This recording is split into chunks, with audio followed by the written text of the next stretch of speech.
ये कहानी है अपराध लोक के उस बेताज बादशाह की जो सत्ताधारियों का भाग्य विधाता था, जो गरीबों का मसीहा था, पुलिस जिसके पीछे पड़ी थी और मंत्री संतरी मुख्यमंत्री उसे पूजते थे।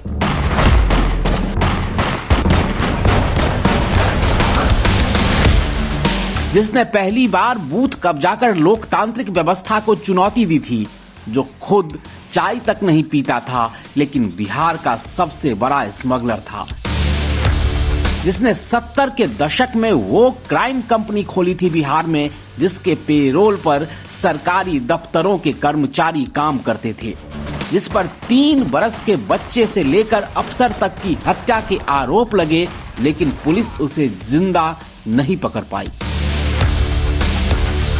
जिसे मारने के लिए पहली बार कांग्रेस और लेफ्ट दोनों एक हो गई थी, जिसकी मौत को आजाद हिंदुस्तान का पहला एनकाउंटर कहा जा सकता है। क्राइम फाइल में दर्ज वो नाम है कामदेव सिंह का।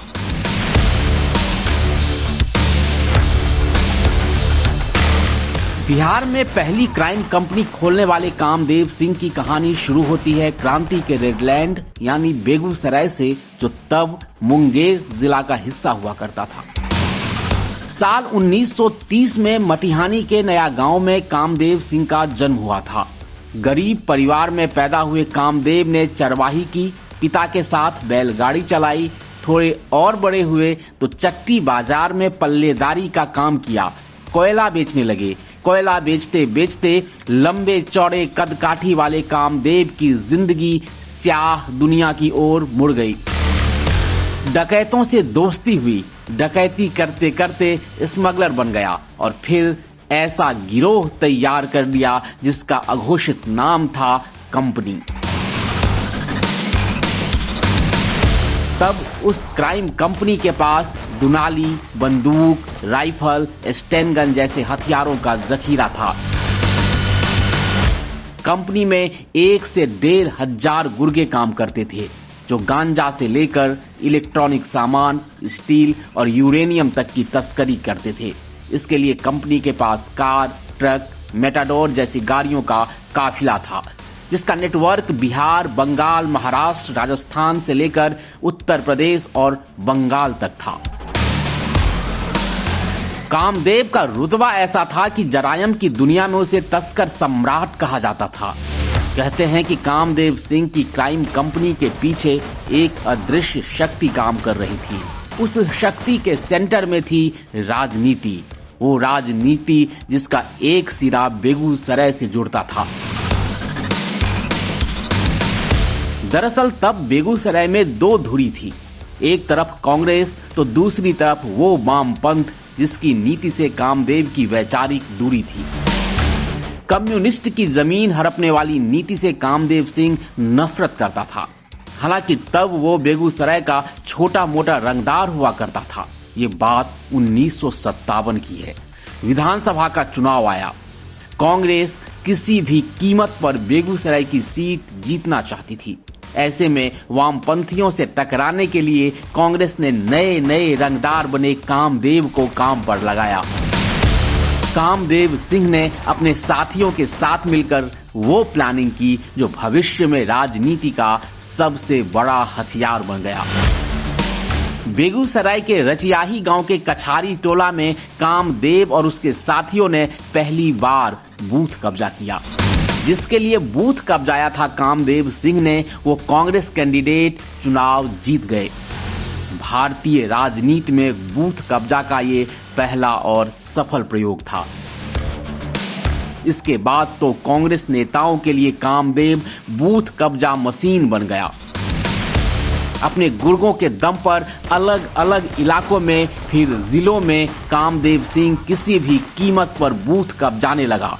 एक तरफ तस्करी का धंधा चल रहा था तो दूसरी ओर कांग्रेस के लिए बूथ लूट 1969 में भी, 1971 में भी और 1972 में भी। कामदेव का हथियार बंद दस्ता गांव-गांव बूथ लूट रहा था और इस दौरान कामदेव सिंह और लेफ्ट समर्थकों के बीच खूनी झड़प हो रही थी। लाशें भी गिरी। 1971 में कामदेव सिंह के लोगों ने एक खूनी झड़प में 13 साल के बच्चे की हत्या कर दी। कामदेव पर भी हत्या का केस दर्ज हुआ। 1 साल बाद 2 और हत्याएं हुई। मामला बिहार विधानसभा से लेकर देश की संसद तक में उठा, लेकिन कामदेव सिंह की सेहत पर बहुत ज्यादा असर नहीं पड़ा। एक तरफ कामदेव सिंह कांग्रेस के लिए बूथ कब्जाता रहा, तो दूसरी ओर अपराध की दुनिया में अपने आभा मंडल का विस्तार करता रहा। राजनीति की तरह गुनाह की गली में भी अनोखा प्रयोग किया। उसने नेपाल से लाकर गांजे की तस्करी करना शुरू किया। फिर इसमें इलेक्ट्रॉनिक सामान, स्टील, यूरेनियम और कोयला तक को जोड़ा। नेपाल से माल लाकर उसे गाड़ियों से सीधे कलकत्ता ले जाया जाता था। वहां से कंपनी के गुर्गे देश के अलग अलग हिस्सों में तस्करी का वो सामान पहुंचाते थे। पटना, कलकत्ता, मुंबई, जयपुर, दिल्ली, हर जगह कंपनी की गाड़ी जाती थी। तब करोड़ों की ये अवैध कंपनी बेधड़क चल रही थी। कहते हैं कि कामदेव सिंह की कंपनी मार्का गाड़ी को कोई रोकने टोकने की जुर्रत नहीं करता था। जब भी तस्करी की एक गाड़ी निकलती थी तो सड़क पहले से ही खाली हो जाती थी, क्योंकि पुलिस प्रशासन में कामदेव सिंह के पेरोल पर सरकारी कर्मचारी काम किया करते थे, जिन्हें सरकारी सैलरी मिलने से पहले कंपनी का लिफाफा मिल जाता था।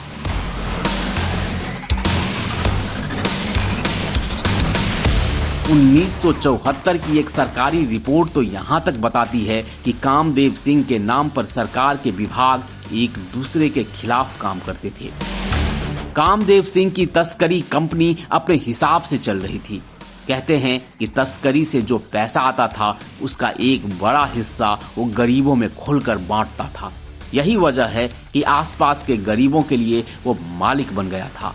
वही गरीब कामदेव सिंह की ढाल भी थे, ताकत भी थे, और इन्हीं के दम पर वो अपने तस्कर साम्राज्य का लगातार विस्तार कर रहा था। सरकारी कृपा से वो खुद बड़ा ठेका लेता था, अपने गुर्गों को भी ठेका दिलवाता था। यहाँ तक कि आसपास के इलाकों में उसकी मर्जी से कांग्रेस का टिकट भी बढ़ता था। हालांकि खुद कभी चुनावी राजनीति में नहीं उतरा। 1972 के चुनाव में तो ललित नारायण मिश्रा ने उसे मिथिला रीजन में बूथ कब्जाने के लिए हायर कर लिया था। बेगूसराय तो छोड़ ही दीजिए, खगड़िया, समस्तीपुर और दरभंगा तक वो बूथ लूट का ठेका लेता था, कांग्रेसियों को जिताता था। तब की प्रधानमंत्री इंदिरा गांधी के दरबार तक में उसकी चर्चा थी।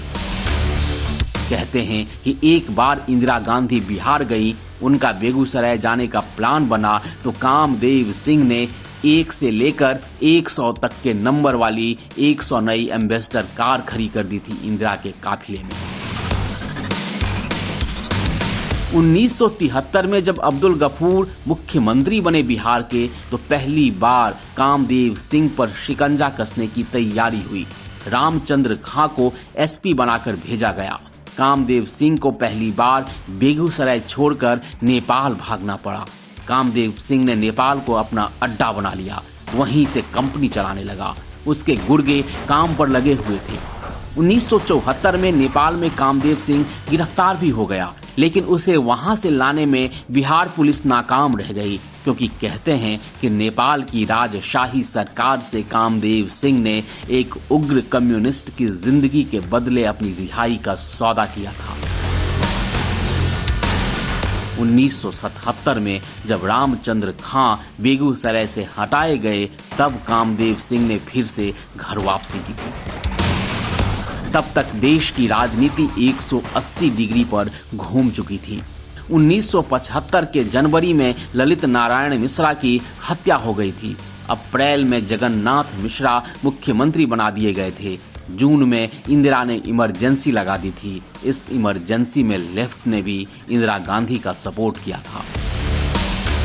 कहते हैं कि इस समर्थन के बदले एक बड़ी डील हुई थी, जो पूरी हुई 1980 में। 1980 में कांग्रेस फिर सत्ता में लौटी। जिस सूर्यदेव सिंह ने बेगूसराय में कामदेव सिंह के खिलाफ मोर्चा खोला था, वो जीतकर संसद पहुंचे थे।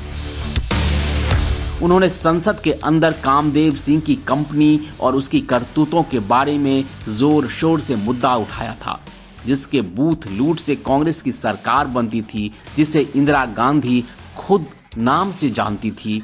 उसी के खात्मे का फरमान लेकर अपने गृह मंत्री को उन्होंने बिहार भेजा। कामदेव सिंह के ऊपर 10,000 रुपए के इनाम की घोषणा हुई।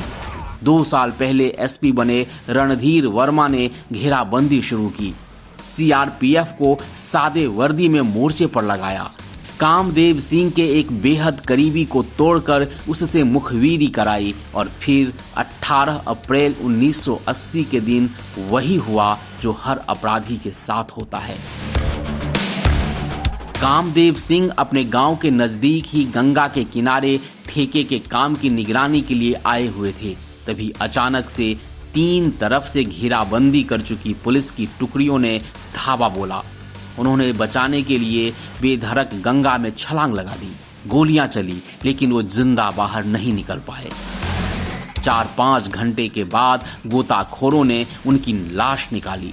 लाश की पहचान के लिए पहले सीआईडी के अफसर को बुलाया गया, फिर कामदेव सिंह की मां और पत्नी को। जब अंतिम संस्कार हुआ तो तब 75,000 से ज्यादा लोगों की भीड़ उमड़ी अपने उस मालिक को देखने के लिए जो असली रॉबिन हुड था, जो 20 सालों तक अपने हिसाब से व्यवस्था को हौंकता रहा, बाहुबल और धनबल की बदौलत प्रधानमंत्री और मुख्यमंत्री तक पहुंच बनाया, दुर्दांत होकर भी गरीबों का देवता बना रहा। उसके साथ अंत में वही अंजाम हुआ जो कानून के दुश्मनों का होता है। लेकिन कामदेव का खात्मा हत्यारे ने राजनीति के चरित्र को बेनकाब कर दिया। तो ये थी तस्कर सम्राट कामदेव सिंह की कहानी। अगर आप किसी और शख्सियत के बारे में जानना सुनना चाहते हैं तो कमेंट बॉक्स में जरूर लिखें।